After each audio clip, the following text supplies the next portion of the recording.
Welcome to the Mainframe Book Club. Um, with me today, I have Özgür Hepsağ, if I pronounced you correctly there. Özgür, I know who you are, so would you like to tell everyone who you are and what you do?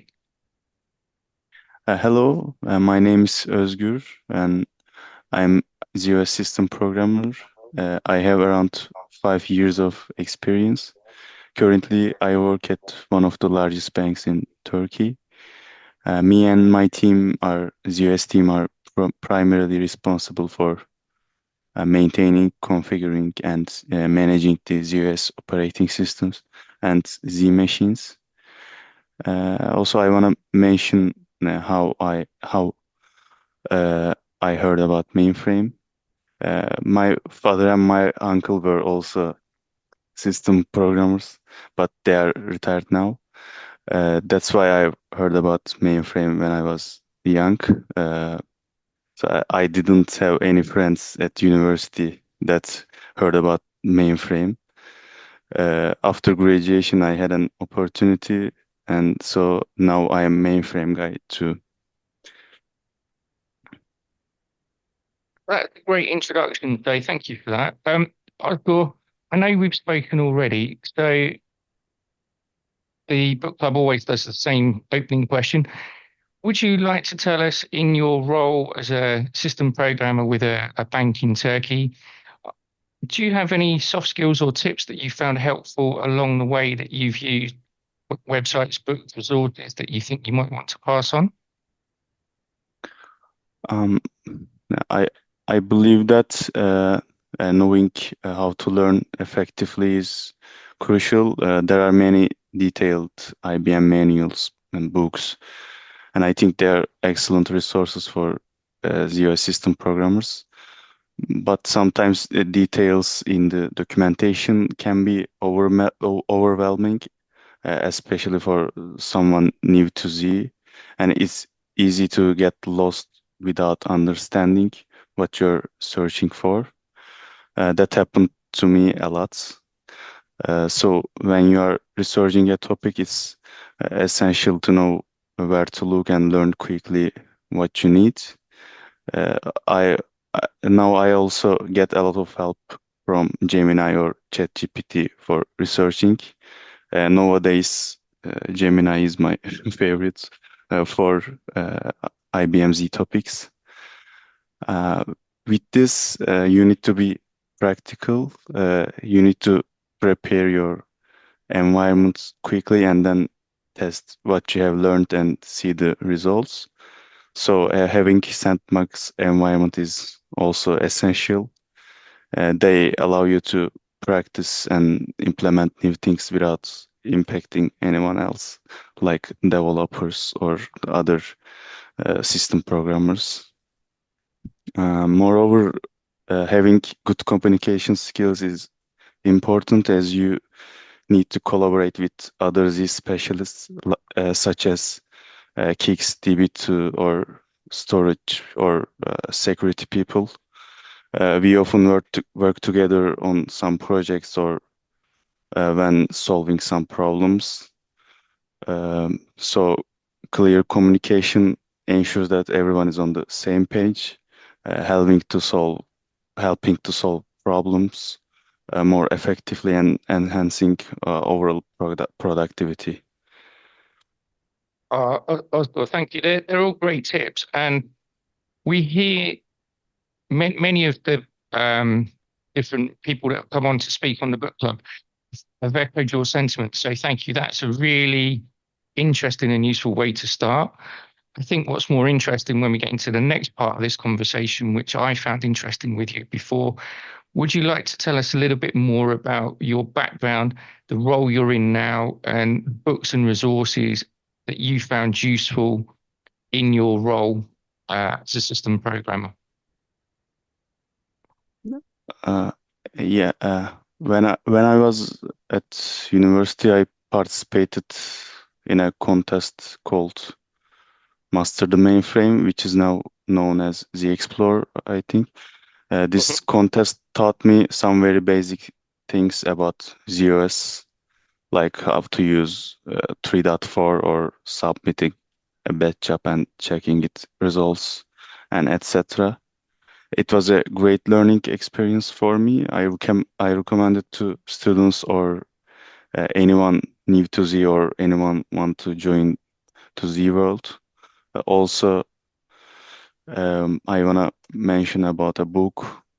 After beginning my career as a junior Zero system programmer, my manager recommended me a book titled "What on Earth is a Mainframe?" After reading it, we had many discussions that deepened my understanding and increased my interest in this field. It's a really good book, I think, also for anyone new to Z. And um, to enhance my learning, in beginning my career, I often read resources like ABCs of Zero System Programming Red Books. I found those books to be good starting point for anyone interested in system programming. I think they are clear and really help build a good foundation. I also found a website called mainframeplayground.neostis.org. It's incredibly useful, I think. There are many exercises on various topics such as JES2, STSF, or other system programming topics. It allows me to practice and reinforce what I learned. Uh, the last thing I wanna talk about is Moshik's channel on YouTube. There are really interesting videos there, like Minecraft server on mainframe. I really enjoy it since I discovered. It's entertaining and educational, I think. All of the information and tips you've given so far, they kind of all knit together. Although you have the need to understand the documentation, you have the ABCDs, you have the red books, you have the exercises that you could do, and you have master the main thing. One of the vital things that would be really helpful for people to also consider is to get that mentoring help, where you work with someone so that you tackle those challenges. And if you get any questions, you can ask colleagues for help. And it's a very good way of growing your learning. Yeah, uh, I I was I was lucky because I had always good mentors and good managers.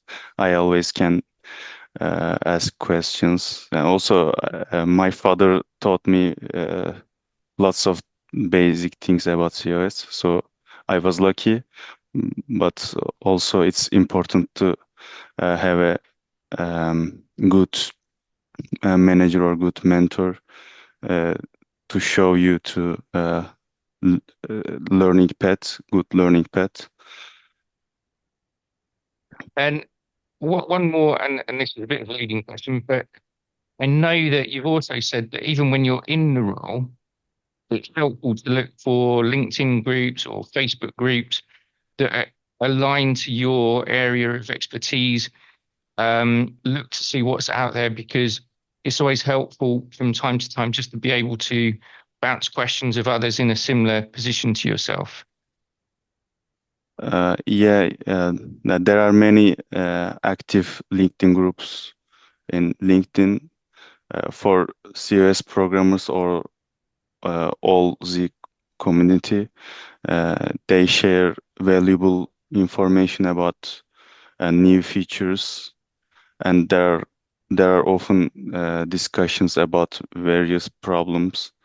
It's a really good idea to follow these groups for useful information and update yourself about new features on Z. Yeah, and I think one other thing that would be interesting is obviously you're in Turkey, so there is a local language group that you can use, but there's also other groups that will be in English that everyone around the world can jump into. So it's always a case of don't forget there may be something in your local area, your local region to you, depending on where you are in the world. Or there's also many of the groups are in English, so there's plenty of opportunity for everyone out there. There's also lots of everyone wants to help each other nowadays. It's a very helpful community. So you get involved, people will be very keen to help you. Yeah, yeah. We have a LinkedIn group also, special for Z people in Turkey, called Turkey Z user group. It's not very active, but members sometimes share free online events in the world for participation. It would be, yeah, it's really good, I think, to follow those local groups. And for me, what's really interesting is when I first started as a mainframer many years ago, the sort of programmers almost had all this knowledge and it was difficult to tap into it. Now I feel we've got programmers such as yourself, system programmers that is, that want to just help everyone share knowledge and help each other. And it seems we've moved forward and there's a much more community feel. And I think it's stronger in the mainframe than it is in other technology stacks. Yeah, yeah, I agree with that. Uh, And one last question from me to you. You've obviously mentioned Moshix. Is there any other YouTube websites or forums just before we sort of close? Is there any other sites that you've found useful, whether it's a website, a forum, that you would say, yeah, have a look there, 'cause that's quite interesting? there are some free courses on IBM training website. I think it's learn.ibm.com, something like that, where you can earn also free badges.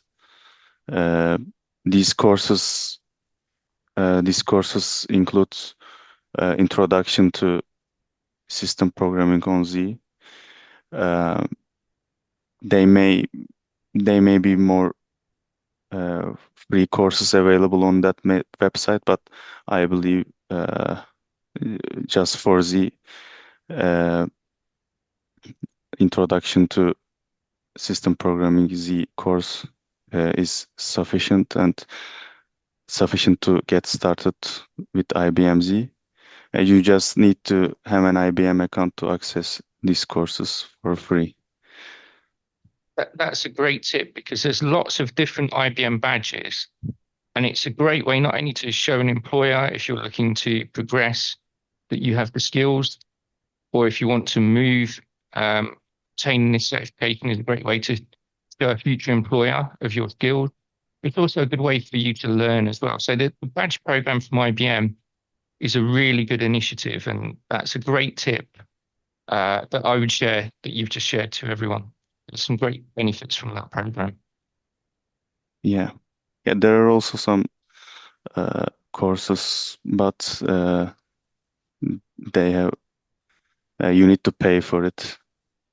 But you can also find good free courses to start to Z. I will offer one tip is that if you're looking to move, and this is one of the aims of the book club is to help people move between roles, then one thing to do is to ask when you're applying for a role, are there any opportunities to take training that is paid for by the company to strengthen my skills? And many companies like to do this because it helps them and helps you. So it's always a good question to ask if you're looking to move roles. That's just a tip from me. Ask, I've seen some training, it's going to be chargeable. Can I go on that training? And it's a very good tip to ask at the start. Özgür, thank you so much. Do you think there's anything else I need to ask you? I think we've covered quite a bit there, actually. We've covered some interesting books, some interesting resources available. We've covered some webinars, we've covered badges. the use of mentoring, YouTube, LinkedIn. I think we've got quite a bit there. So I'm really pleased to have my first system program on the Mainframe Book Club. Is there anything else you would want to finish with? Thank you for hosting me here and give me this opportunity. Thank you so much.